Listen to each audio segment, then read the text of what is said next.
What's up, everyone? You are tuned in to the channel Eps episode 88. I'm your host, EEPMON. Who else is there anyway? Continuing on with this fantastic book, Rick Rubin, The Creative Act, A Way of Being. There's another chapter I like to provide some of my insights. It's called The Opposite is True.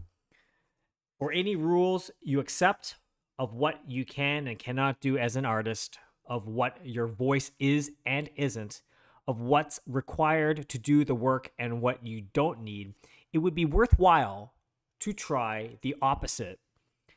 If you're a sculptor, for example, you might start with the idea that you're making has to exist in the material world.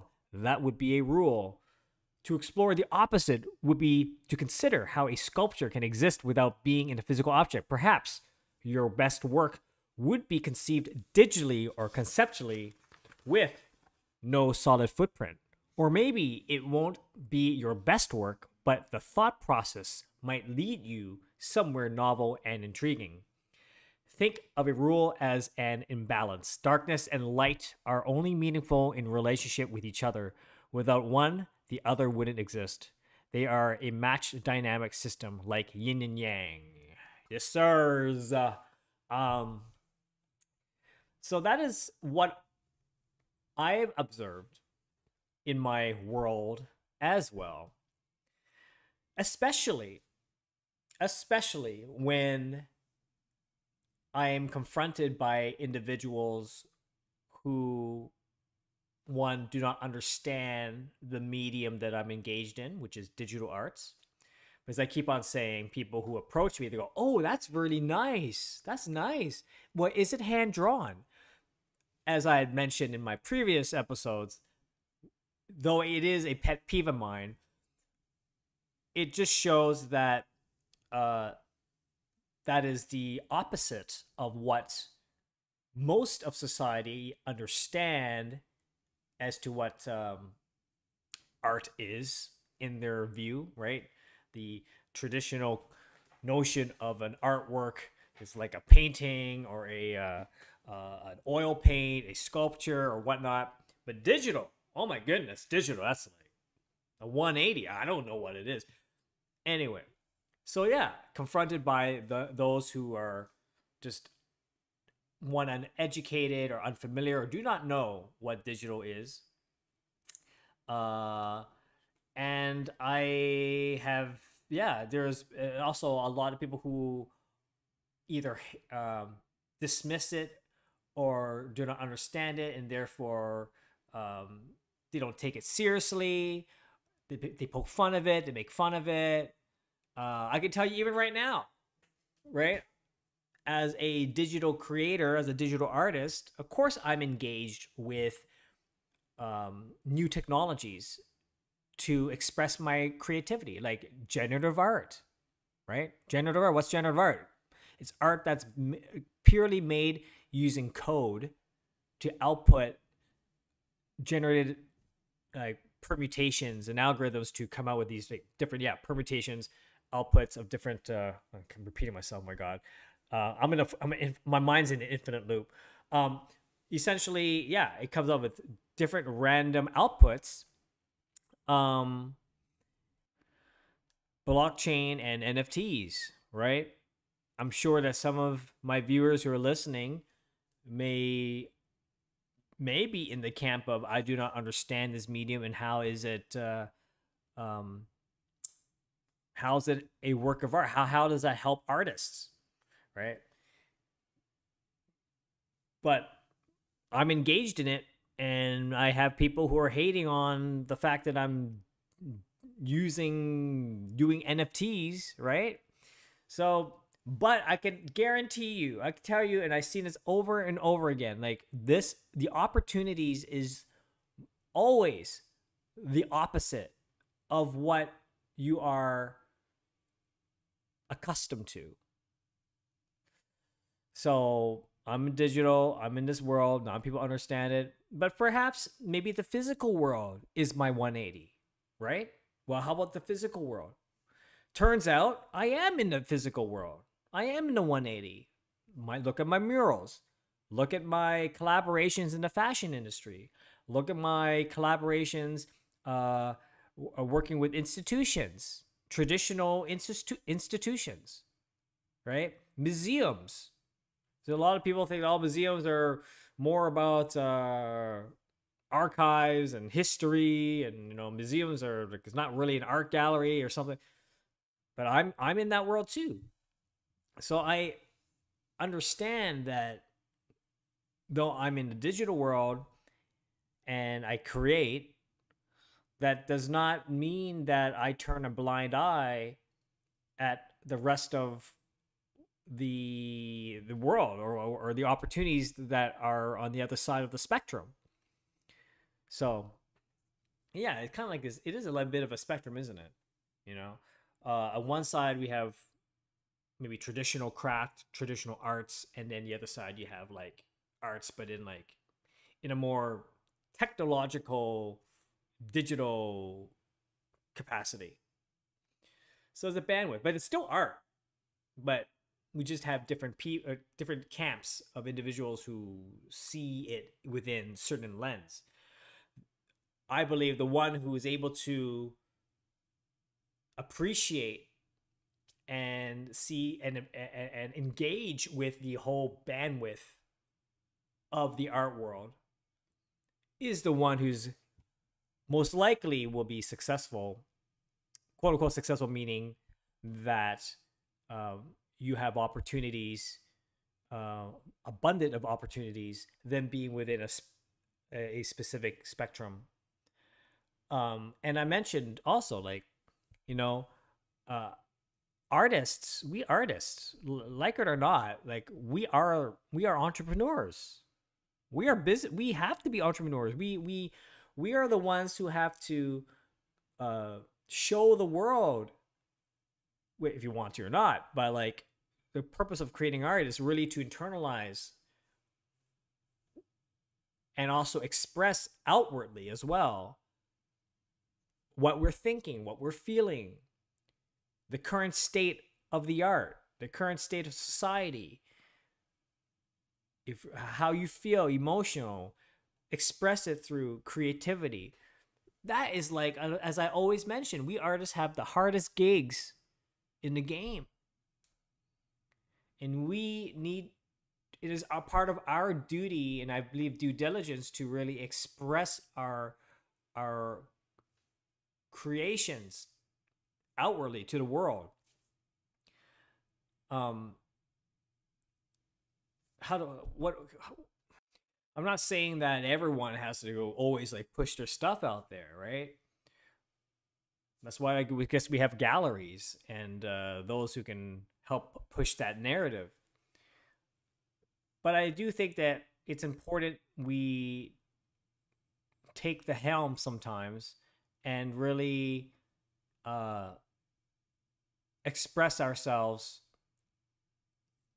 through our voice, through our being present, and also through our art.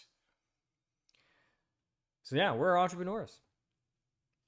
But yes, as I always mention, the 180 is where the opportunity lies. And having been in the creative industry for almost 20 years. Oh my God, 20 years, that I've seen the patterns. I've seen the things that worked, the things that has always been where going the opposite of where trends are going is usually where the innovation lies. Yeah.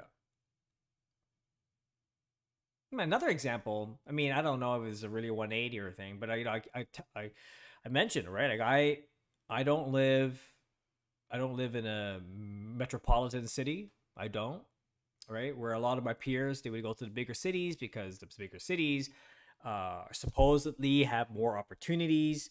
They've got the creative agencies. They have the more abundant of galleries, etc. I live in a government town. It's Ottawa. It's the Asia's capital. It's government, right? But at the same time, I kind of felt that, hey, well, that being said, all of our national institutions, well, majority of our national institutions are here. The federal government is here. National museums are here. At the time, like I was thinking about it, but I don't know how to get access to that world. But you know, like you continue your craft, you continue your art, and one thing leads to another, and um, you know, and I remember I was invited to do a speak at the Canadian Museum Association's annual conference that was held at the Library and Archives Canada, because they were interested. It's been a long time, but I believe because I'm a digital creator, I provided a different point of view, and from that, it exposed me to a totally new arena, a new industry, the industry of the institutions at the national level. So, to each their own. And but I think it did well for me. I think that is one part of my portfolio, is being in that world. And of course, the other 180 is that, understandably, as a creator, as an entrepreneur, I can't just stay in one place, right? I can't. If I stay in Ottawa, I mean, it depends on what your goals are. My goal is to have EEPMON worldwide. So what do? Well, starting out, no one's going to fly me over to Asia. You know, I'm a nobody. So what do? At the beginning, I had to like pay my way through. But then, as an entrepreneur, like I knew that, you know, if I really want to get out there, I'll have to take some calculated risks, pay my own, get over there, meet the people. So now, and now it's been done. I've been doing it for many years, of course, right? Like, well, not many years, like almost 2 decades. Oh my god!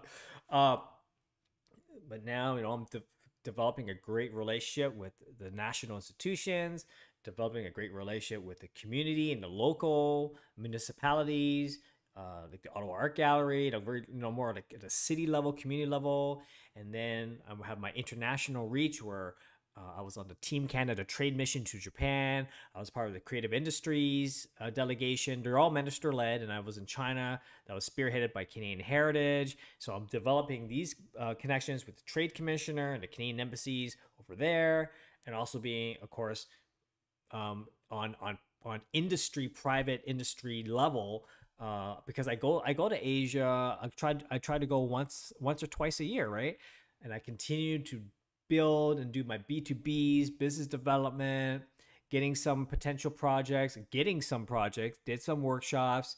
And so I'm building out this, it's almost like a mind map of different access. But the core of all of it is digital art.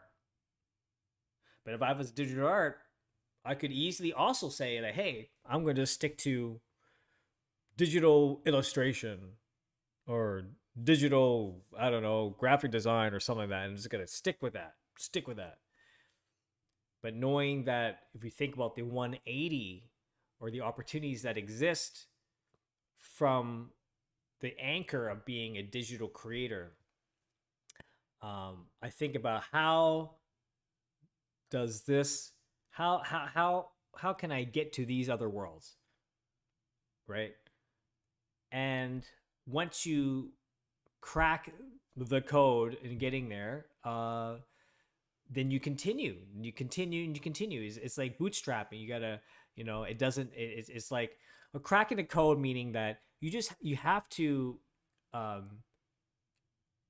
continue to persevere, to be proactive in your actions, to reach out to new audiences. Because guaranteed, like the first time, second time, third time, the outcome is, don't expect the outcome to happen immediately. But this is part of the entrepreneurism. This is part of the outreach. This is part of building relationships. That's part of the art. At the end of the day, that's art. That's the art too. So yeah, that's another 180 for artists, right? Most artists, I think, don't want to do that. They don't want to do that. They just want to stick with their craft.